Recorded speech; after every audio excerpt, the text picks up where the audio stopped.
Hey guys, today I'm going to be showing you how to open a cold soda the right way.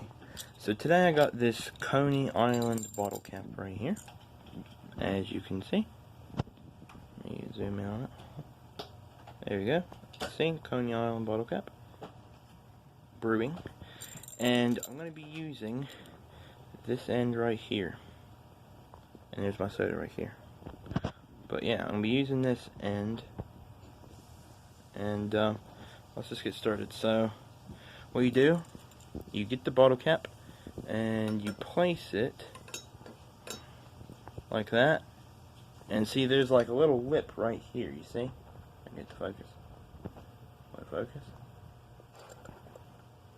Well, anyway, you do that and you pull up. So, hold on. Give me 1 second, guys. Okay, and then what you do, you get it like this, and hold on, and pull up like that, like that. It's a bit tough, but how you do it. Thank you.